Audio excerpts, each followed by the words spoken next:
അമ്മ 6 വർഷത്തിന് ശേഷം കൊച്ചിയിലേക്ക് വരികയാണ്. അതിൻ്റെ സന്തോഷത്തിലാണ് ഞങ്ങളെല്ലാവരും. എന്തുകൊണ്ടാണ് അമ്മ വരുമ്പോൾ ഇത്ര സന്തോഷമെന്ന് ഞാൻ എന്നോട് തന്നെ ചോദിക്കുകയാണ്.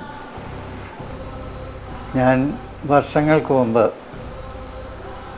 90കളിലാണെന്ന് തോന്നുന്നു ഞാൻ അമ്മയെ ആദ്യമായിട്ട് കാണുന്ന സന്ദർഭം ഞാൻ ഓർക്കുകയാണ്. അന്ന് വലിയ തിരക്കൊന്നുമില്ല. അപ്പോൾ എൻ്റെ ഒരു സുഹൃത്ത് പറഞ്ഞ അനുസരിച്ചാണ് ഞാൻ അമ്മയുടെ അടുത്തെത്തുന്നത്. അപ്പോൾ അമ്മയുടെ അടുത്തെത്തിക്കഴിഞ്ഞപ്പോഴത്തേക്കും അമ്മയുടെ പുറയിൽ നിന്ന് ഒരാൾ എന്നെ പരിചയമുണ്ട്. അദ്ദേഹം പറഞ്ഞു, അമ്മ ഇത് തലയുടെ ഡോക്ടറാണ് എന്ന് പറഞ്ഞു.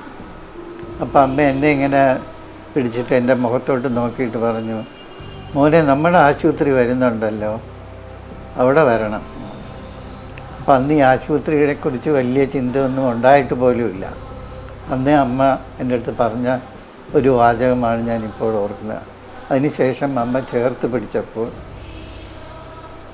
എന്തിനെന്നറിയാതെ എൻ്റെ കണ്ണിൽ നിന്നും കണ്ണുനീർ ധാരധാരയായിട്ട് ഒഴുകി. അത് വേറൊരു തലത്തിലേക്ക് നമ്മുടെ മനസ്സിനെ അമ്മ കൊണ്ടുപോകുന്നത് കൊണ്ടാണെന്ന് ഞാൻ പിന്നീടാണ് മനസ്സിലാക്കുന്നത്. എൻ്റെ ജീവിതത്തിലെ ആദ്യത്തെ അനുഭവമായിരുന്നത്. അതുകൊണ്ട് തന്നെ അമ്മ ഇവിടെ ആയാലും വള്ളിക്കാവിലായാലും അമ്മയുടെ ദർശനം കിട്ടുക, അമ്മയുടെ കരവലയത്തിൽ നിമിഷങ്ങളെങ്കിലും നിൽക്കാൻ കഴിയുക എന്ന് പറയുന്നത് ഒരു വലിയ പുണ്യമാണെന്ന് ഞാൻ കരുതുന്നു. അതുകൊണ്ട് ഞാൻ വളരെ സന്തോഷത്തോടു കൂടിയും ആനന്ദത്തോടു കൂടിയും ഉറ്റുനോക്കുകയാണ് എൻ്റെ അമ്മയുടെ വരവ്.